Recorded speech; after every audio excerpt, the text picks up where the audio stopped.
Hi guys, Olive here. Today I am here to do the spring reading tag, which was originally created by Amy Jane Smith. I will link her original video down in the description box below. I was not tagged to do this by anyone, but I'm doing it anyway because it seems like fun. Question number 1 is very appropriate, and that is, what books are you most excited to read over the next few months? If you would have seen the wrap-up I just recently posted, you'll know that this month I am reading The Lily Theater by Lulu Wang. I've been super excited to pick this book up for a really long time. As the subtitle suggests, this is a novel of modern China. The author is a Chinese woman. It is partially based off of her experiences growing up in China during the Cultural Revolution. This book was a sensation in Holland, apparently, and has been translated from the Dutch to English, and I am so stoked to start reading this. And a book that I'm planning on reading next month that I've been eagerly anticipating but just haven't gotten around to reading yet is The Big Green Tent by Ludmila Ulitskaya. This is another work in translation, but this one was translated from the Russian and is about a group of male friends growing up during the Soviet era. You can probably guess what attracted me to that particular storyline. Question number 2 is, what book most makes you think of spring for whatever reason? For me, this is mainly classics. When I think about spring, I think about reading classics. I'm more in the mood to read classics or classic retellings. So for example, also in my wrap-up, you know that my first 5-star read of the year was Longbourn by Joe Baker, which is a retelling of Pride and Prejudice by Jane Austen, but told from the servant's point of view. First of all, if this cover does not scream spring at you, I don't know what would. There's something about the language and the flow and the plot of a lot of classic novels that just immediately evoke spring, so that's what I'm reading most this time of year. Question number 3 is, the days are getting longer. What is the longest book you've read? For me, that would be this extremely beat up, extremely well-loved copy of Peter the Great, His Life and Worlds by Robert K. Massey. I love Robert K. Massey. I love him enough to have done my one and only, to this point, author spotlight on him. I'll link that in case you're interested in watching that. This comes in at 909 pages. It's extremely thorough, goes into amazing detail. Robert K. Massey is the king of Russian history writing. It's also very ironic that this book served as an answer to a question in this tag, seeing as the next episode of Russian History Retreat that I will be posting very soon is centered all around Peter the Great. Question number 4 is, what books would you recommend to brighten someone's day? It seems that this question is best answered with a lighthearted book, a book that makes you feel good. And when I was browsing through most of the books that I've read, it doesn't seem that I read that many of those. Maybe something like Someday, Someday Maybe by Lauren Graham of Gilmore Girls fame.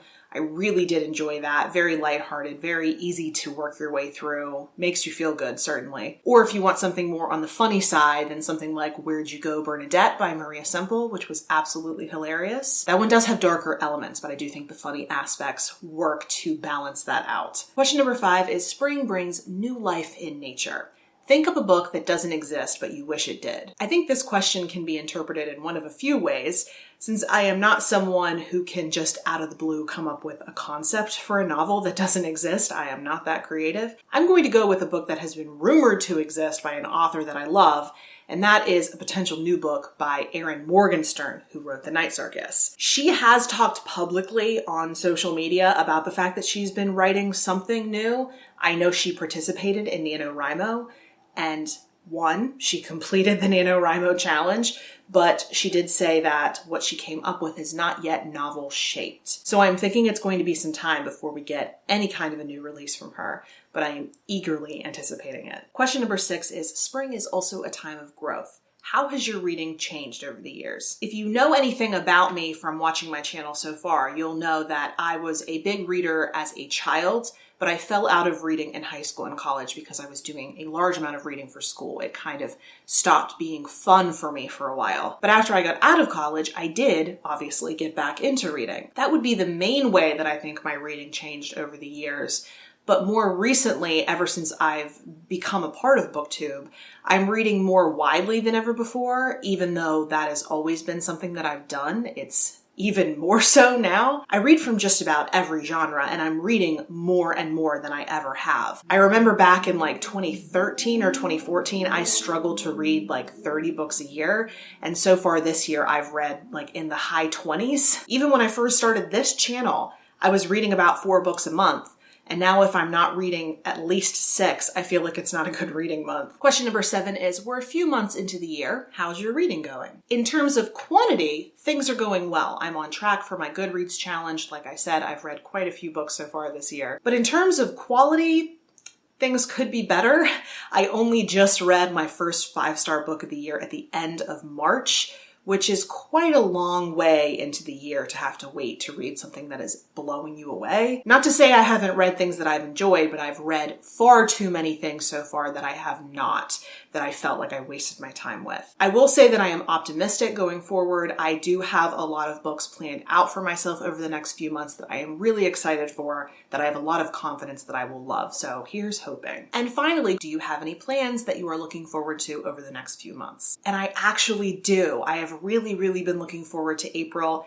Today actually is my 10-year together anniversary with my husband, so we will be celebrating that. We have some travel that's upcoming that I have been intensely looking forward to. There are lots of library book sales this time of year, which you all know I love those. Baseball season is starting. I really love going to Pirates games, and then it'll be Dewey's 24-hour readathon at the end of the month. I am one happy girl, let me tell you. Although I was not tagged, I will tag a few people. I would love to see Jenny from Jenny King, Sabrina from Unmanaged Mischief, and Deboki from Okie Dokie Boki answer all of these questions. But if you're seeing this and you want to do it, even if you're not tagged, just like I wasn't, I am tagging you. I would love to see your answers. If you'd like to chat with me about anything you've seen in this video or about anything in general, you can put it in the comment section down below, or you can find me a variety of places on social media. The links to all of my profiles are in the description box below. Thank you so much for watching. Happy spring, and I will see you in the next video. Bye.